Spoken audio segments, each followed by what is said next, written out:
ইমানের পথে অবিচল থেকে আমার মরণ যেন হয়। ইমানের পথে অবিচল থেকে আমার মরণ যেন হয়। প্রতিদিন মৃত্যুর মুখোমুখি হই, আজাদিলে সে গোমরাই সুরগান করে তোলে মোহময়।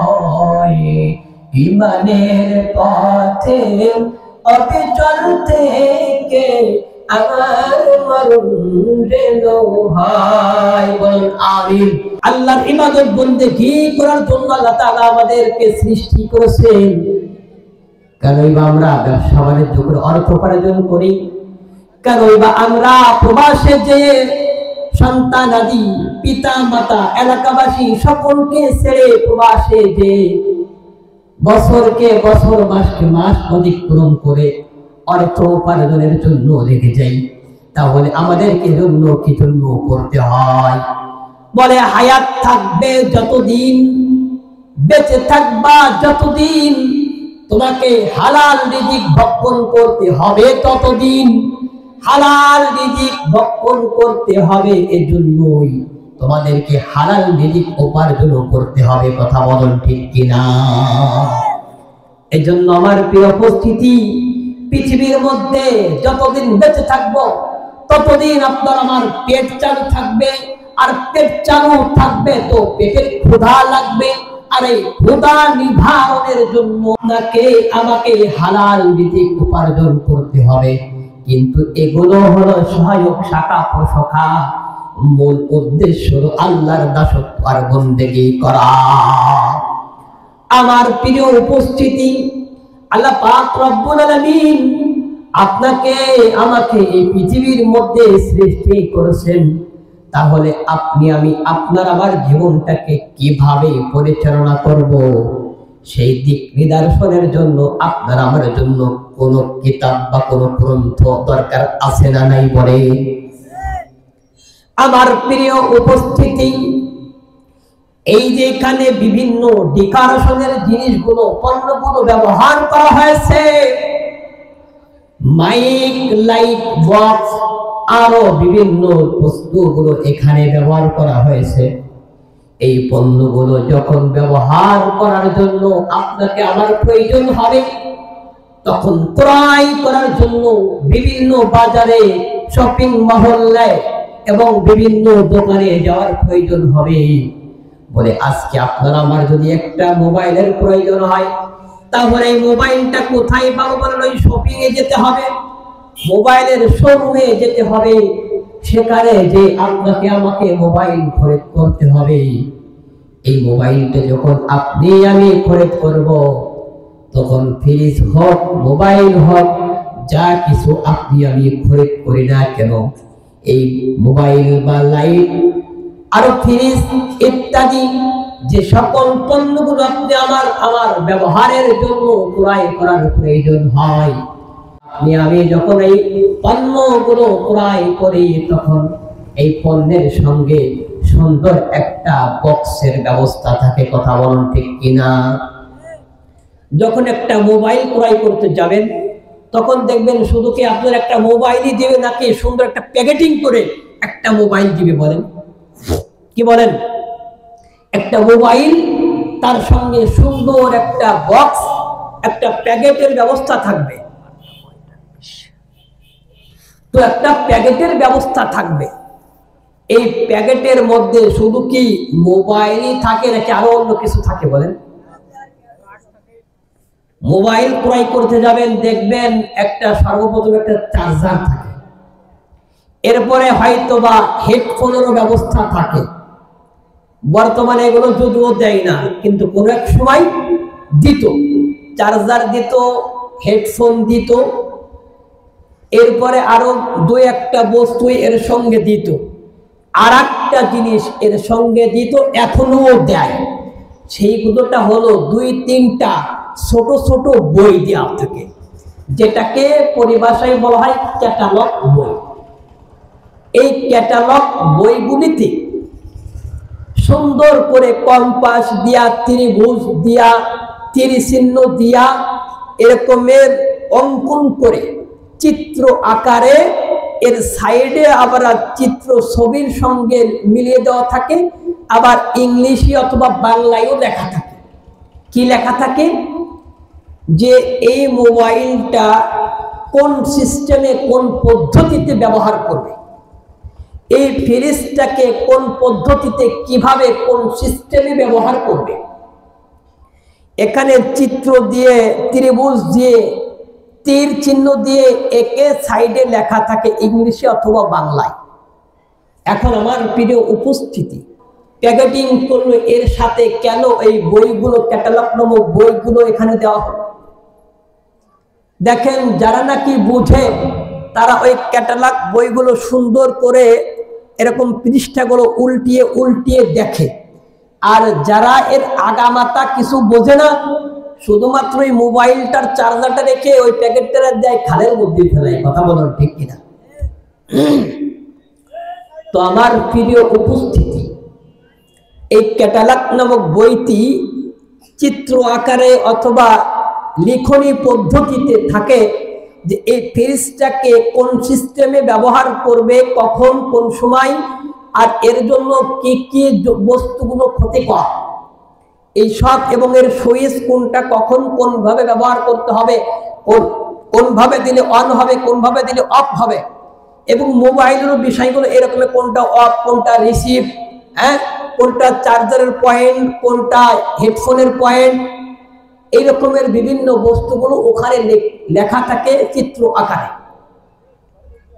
তো আমার প্রিয় উপস্থিতি, যে মহান রব্বুল আলামিন আপনাকে আমাকে সৃষ্টি করছেন, সামান্য কোম্পানি একটা মোবাইল বা ফ্রিজ যার ওয়ারেন্টি গ্যারান্টি 10 বছর অথবা 12 বছর, এই 10-12 বছর সুন্দরভাবে ব্যবহার করার জন্য কোম্পানি যদি এরকম 3-4টে বই দিয়ে থাকে, তাহলে যে রব্বুল আলামিন আপনাকে আমাকে সৃষ্টি করছেন, যেটাকে পরিচালনা করার জন্য কারেন্টেরও প্রয়োজন হয় না, ব্যাটারিরও প্রয়োজন হয় না, জেনারেটরেরও প্রয়োজন হয় না, তো এই 3.5 হাত বডিটাকে, যার মধ্যে কোটি কোটি টাকার বস্তু রয়েছে, তো এইগুলোকে কখন কিভাবে কোন পদ্ধতিতে ব্যবহার করতে হবে, এর জন্য আমার রবের পক্ষ থেকে কোনো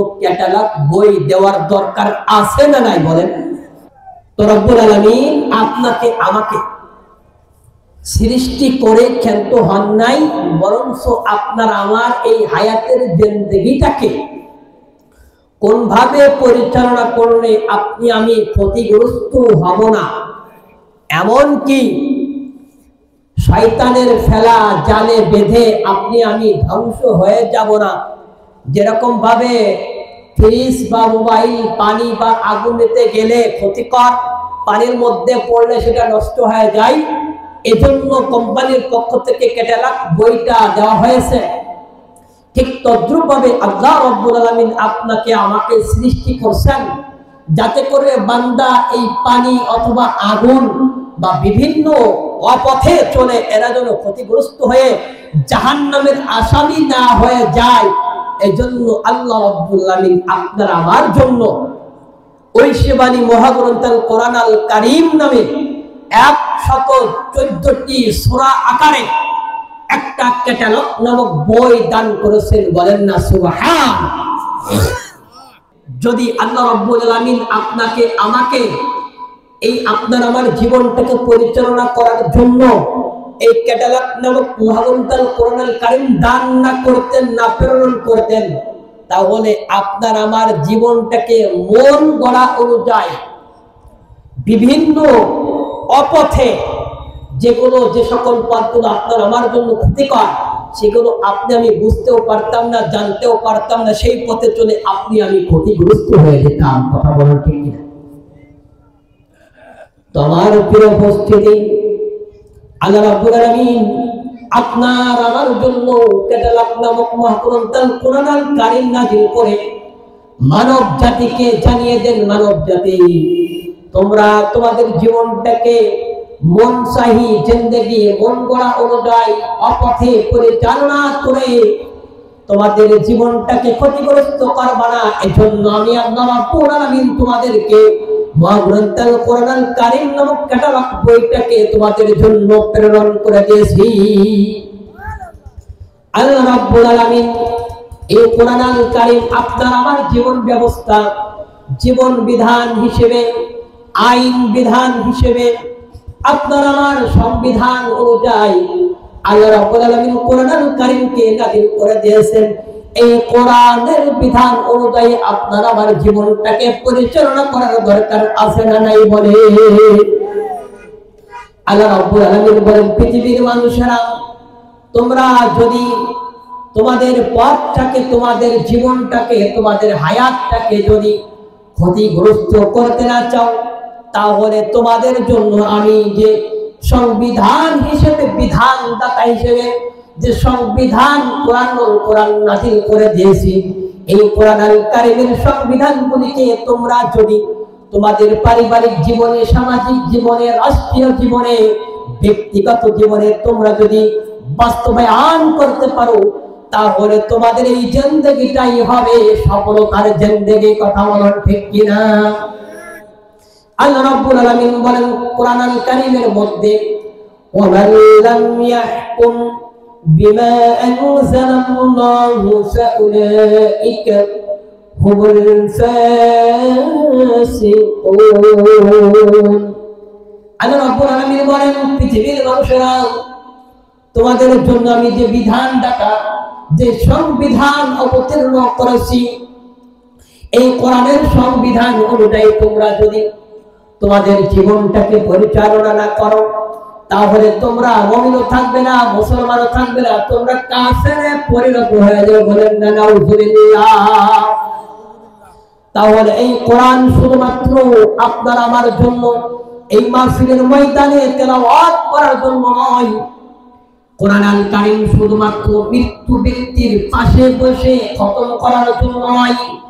কোরআনুল কারীম শুধুমাত্র দোকান এবং ব্যবসা বাণিজ্যের উন্নতির জন্য তেলাওয়াত করার জন্য নয়।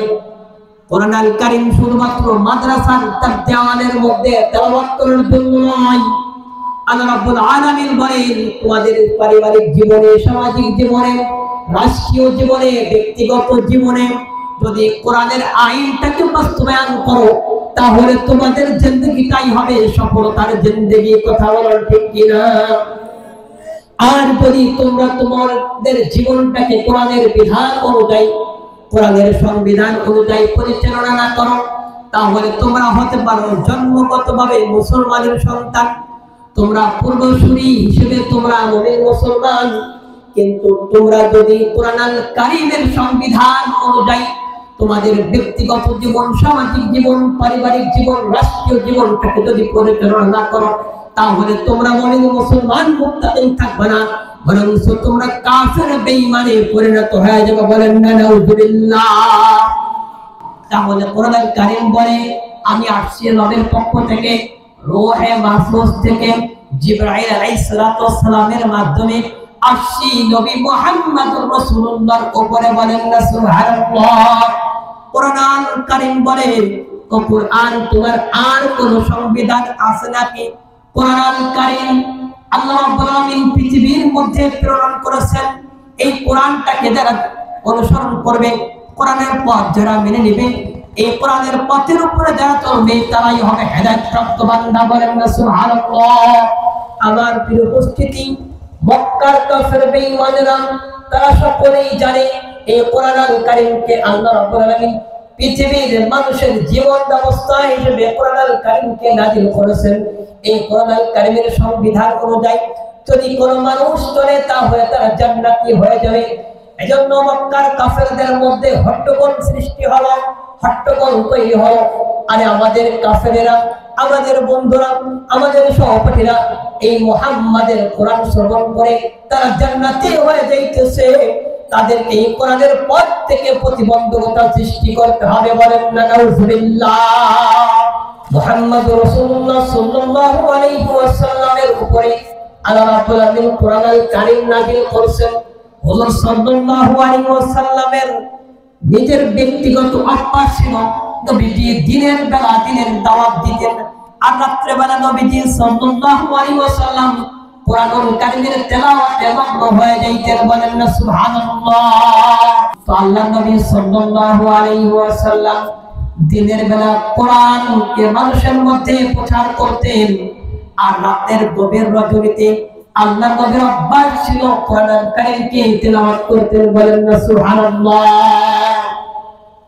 আল্লাহর নবী বিশ্ব নবী রাহমাতাল লিল আলামিন গভীর রজনীতে যখন মধুর সুরে কোরআনুল কারীম তেলাওয়াত করতেন তখন মক্কার কাফেররা বেঈমানেরা আবু জাহেল সহ আবু সুফিয়ান তারা নবীজির কোরআন তেলাওয়াত শ্রবণের জন্য বিভিন্ন জায়গায় নির্জন জায়গায় দাঁড়িয়ে দাঁড়িয়ে নবীজি সাল্লাল্লাহু আলাইহি ওয়াসাল্লামের মায়া মমতা দিল দরদি কণ্ঠে স্মৃতি মধুর কণ্ঠের তেলাওয়াত শ্রবণ করার জন্য তারা বিভিন্ন জায়গায় পালিয়ে পালিয়ে কোরআনুল কারীমকে শ্রবণ করতে। বলেন না সুবহানাল্লাহ। ইতিমধ্যে যখন নবীজির তেলাওয়াতের প্রভাব বিস্তার হলো মক্কার কাফের বেঈমানেরা নবীজির তেলাওয়াত শ্রবণ করে তারা অনেকেই নবীজির কাছে এসে বলতেছেন, আব্দুল্লাহর বেটা মুহাম্মদ, আপনি যে বাণী তেলাওয়াত করতেছেন এই বাণী শ্রবণ করার সঙ্গে সঙ্গেই আমাদের অন্তরের মধ্যে কম্পন সৃষ্টি হয়ে যায়। বলেন না সুবহানাল্লাহ। কোরআনুল কারীমের তেলাওয়াত এমন ভাবে রাসূল করতেন আর নবীজির এই তেলাওয়াত শ্রবণ করার জন্য কাফের বেঈমানেরা বিভিন্ন জায়গায় পালিয়ে পালিয়ে কোরআনুল কারীমের তেলাওয়াত শ্রবণ করতেন। ইতিমধ্যেই নবীজির কাছে এসে বিভিন্ন কাফের বেঈমানেরা এসে বলতেছেন, ওগো নবী, ওগো আব্দুল্লাহর বেটা মুহাম্মদ, আপনি যে তেলাওয়াত করেন আপনার এই তেলাওয়াতটা শ্রবণ করে আমরা নিজেদেরকে কন্ট্রোল করতে পারি না। আমরা ওয়াদা করলাম আমাদের জীবনটাকে আপনার জন্য কুরবানি করে দিলাম, আপনার হাতে হাত রেখে আজকে পড়ে দিলাম লা ইলাহা ইল্লাল্লাহু মুহাম্মাদুর রাসূলুল্লাহ সাল্লাল্লাহু আলাইহি ওয়াসাল্লাম। আল্লাহ রাসূলের কাছে এসে তারা ঈমান গ্রহণ করার জন্য অতবদ্ধ হচ্ছে। ইতিমধ্যে অনেক মানুষ ঈমান গ্রহণ করল। ঈমান গ্রহণ করতে করতে কাফেরদের মধ্যে সাড়া পড়ে গেল, হায় রে, আমাদের দল তো ছোট হয়ে যাচ্ছে, আব্দুল্লাহর বেটা মুহাম্মদকে তো আর দমিয়ে রাখা যাচ্ছে না, তার ধর্মকে তো আর শত চেষ্টা করার পরেও বন্ধ করা যাচ্ছে না, আমাদের ভাইরা তো আব্দুল্লাহর বেটা মুহাম্মদের ধর্ম গ্রহণ করতেছে, তারা আমাদের থেকে দূরে সরে যাইতেছে, তাহলে কি করা যায়? শয়তান আবু জাহেলের কানের কাছে এসে একটা বাক্য উচ্চারণ করল। কি উচ্চারণ? আল্লাহু ফীহি লাআল্লাকুম তাগলিবুন। ইবলিস এসে বলতেছে, আব্দুল্লাহর বেটা মুহাম্মদ যখন কোরআনুল কারীমের তিলাওয়াত করে তখন তোমরা এই কোরআনুল কারীম শ্রবণ করা থেকে বিরত থাকবে। ওয়া ইযা কুরিআল কুরআন ফাসতামিউ লাহু ওয়ানসিতু লাআল্লাকুম তুরহামুন। আব্দুল্লাহর বেটা মুহাম্মদ যখন কোরআনুল কারীম তেলাওয়াত করে তখন এই কোরআনুল কারীম শ্রবণ করা থেকে তোমরা বিরত থাকবে, কোরআন শ্রবণ করবা না, তাহলে দেখবা তোমাদের ভাইরা আর আব্দুল্লাহর বেটা মুহাম্মদের ধর্ম গ্রহণ করবে না। এই কথা ইবলিস এসে বলতেছে আবু জাহেলের কানে কানে। যেহেতু আবু জাহেল তো শয়তানের অনুসারী ছিল, এজন্য শয়তানি আজাজিল তার কানে কানে এসে বার্তা প্রেরণ করত। তো আবু জাহেল তখন তার সৈন্যদের সামনে এসে বলতেছে যে তোমরা তোমাদের ভাইদেরকে আব্দুল্লাহর বেটা মুহাম্মাদের এই কোরআনের তেলাওয়াত থেকে বিরত রাখবে। কেমনে রাখবে? আজাজিল ইবলিস কিন্তু পদ্ধতিও তাদেরকে বর্ণনা করবে। কি পদ্ধতি? বলে ওয়ালগাউ ফীহি লাআল্লাকুম তাগলিবুন। وقال الذين كفروا لا تسمعوا لهذا القرآن والغوا فيه لعلكم تغلبون। আল্লাহু আকবার। ইবলিস আসে বলতেছে, এক নাম্বার তোমাদের জন্য ভূমিকা থাকবে লা তাসমাউ লিহাযাল কুরআন, তোমরা আব্দুল্লাহর বেটা মুহাম্মদের কোরআন তেলাওয়াত করবে না।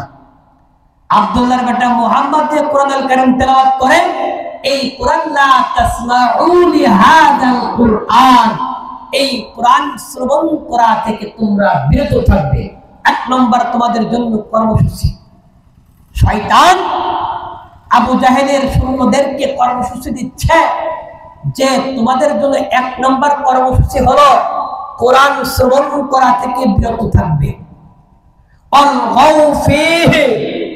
আর দ্বিতীয় নম্বর কর্মসূচি হলো কোরআনুল কারীম যখন তিলাওয়াত করা হয় তখন হট্টগোল সৃষ্টি করবে। বলেন না নাউজুবিল্লাহ। নিজেরা যদি কোরআন শ্রবণ করা থেকে বিরত থাকতো তাহলে আল্লাহর রাসূলের অতটা সমস্যা হতো না। কিন্তু দ্বিতীয় নাম্বার যে কর্মসূচি শয়তান প্রেরণ করলো, ওয়ালগাউ ফীহি, কোরআনুল কারীম যখন আব্দুল্লাহর বেটা মুহাম্মদ তেলাওয়াত করবে তখন তোমরা হট্টগোল সৃষ্টি করবে।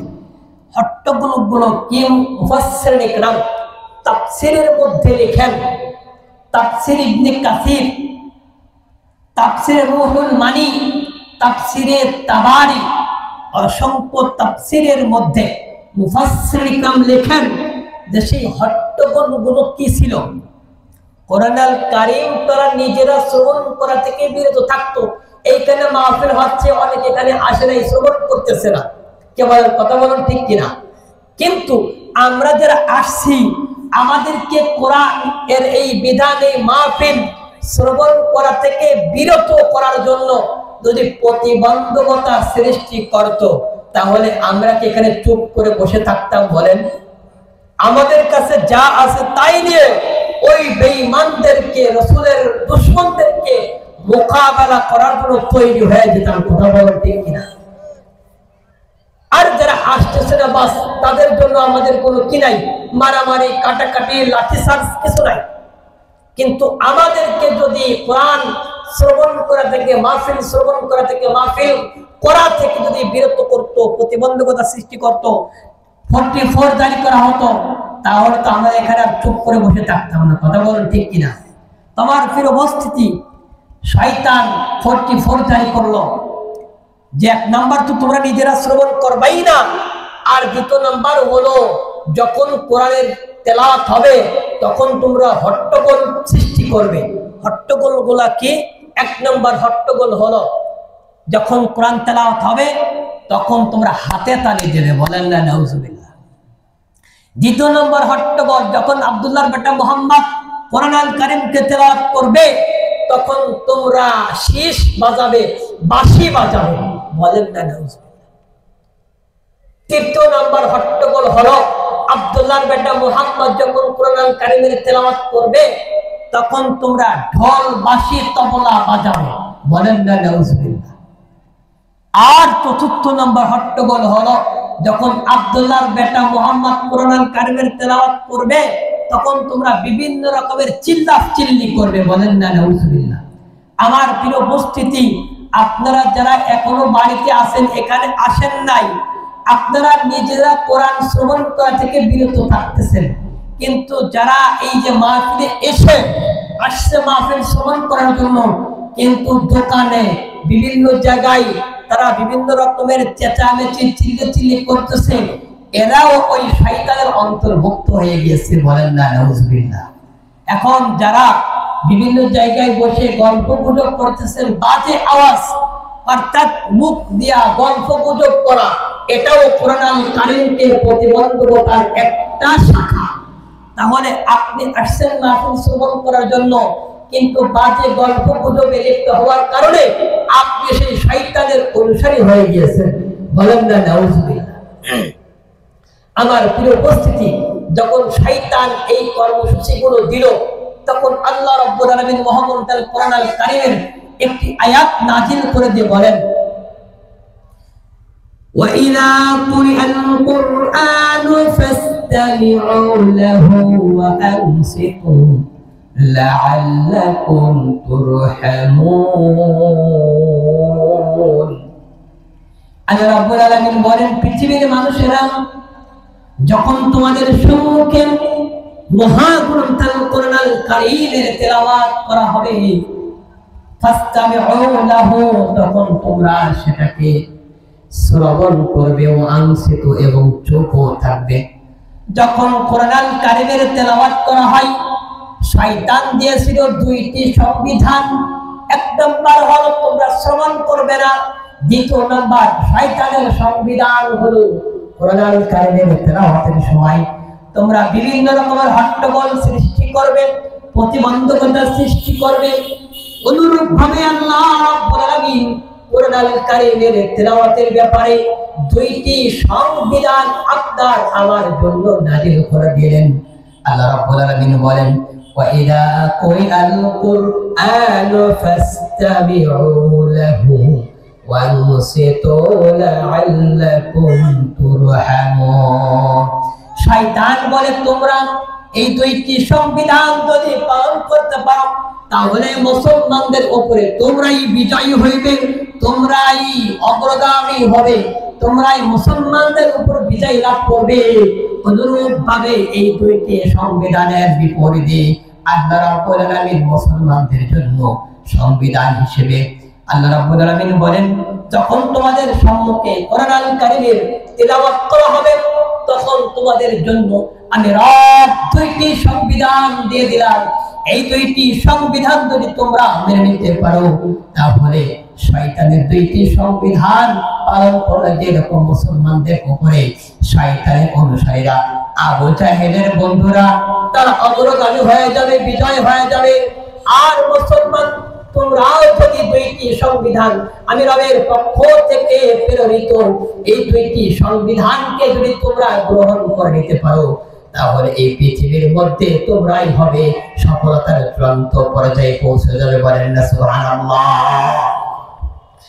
এক নাম্বার শর্ত সংবিধান হলো, যখন কোরআন আল কারীম তেলাওয়াত করা হবে, ফাসতামিউ লাহু, তখন তোমরা কোরআন আল কারীমকে শ্রবণ করবে, ওয়ানসিতু, এবং চুপও থাকবে। তাহলে কোরআনের সংবিধান হলো, যখন কোরআন আল কারীম তেলাওয়াত করা হয়, এক নম্বর সংবিধান, এক নম্বর কর্মসূচি হলো আপনার আমার জন্য কোরআন কারীমকে শ্রবণ করতে হবে, আর দুই নম্বর হলো চুপও থাকতে হবে। তাহলে এই দুইটি সংবিধান যদি আপনি আমি মেনে নিতে পারি, আল্লাহ রাব্বুল আলামিন বলেন, লাআল্লাকুম তুরহামুন, তাহলে আমি রবের পক্ষ থেকে অসংখ্য অগণিত রহমত পেয়ে সফলতার চূড়ান্ত পর্যায়ে পৌঁছে যাবে। বলেন না সুবহানাল্লাহ। তাহলে আমাদের আল্লাহর এই সংবিধান মানা দরকার আছে না নাই? বলেন। আমার প্রিয় উপস্থিতি, এই জন্য আল্লাহ রাব্বুল আলামিন আপনার আমার জন্য যে সংবিধানটা দিয়েছে, এই সংবিধান আপনাকে আমাকে মানতেই হবে। এই জন্য আল্লাহ পাকের কাছে সদা সর্বদা আপনি আমি ফরিয়াদ করতে পারবো কি পারবো না? বলেন। ঈমানের পথে অবিচল থেকে আমার মরণ যেন হয়, ঈমানের পথে অবিচল থেকে আমার মরণ যেন হয়, ঈমানের পথে অবিচল থেকে আমার মরণ যেন হয়। প্রতিদিন মিথ্যার মুখোমুখি হই, আজাদিলে সে গোমরাই সুরগান করে তোলে মোহময়, ঈমানের পথে অবিচল থেকে আমার মরণ যেন হয়। বলুন আমিন। আল্লাহ রাব্বুল আলামিন আমাদের সকলকে সদা সর্বদা ঈমানের পরে অটল এবং অবিচল থাকার তৌফিক দান করুন। আমিন। ওয়া আখিরি দাওয়ানা আনিল হামদুলিল্লাহি রাব্বিল আলামিন। আসসালামু আলাইকুম ওয়া রাহমাতুল্লাহি ওয়া বারাকাতুহু।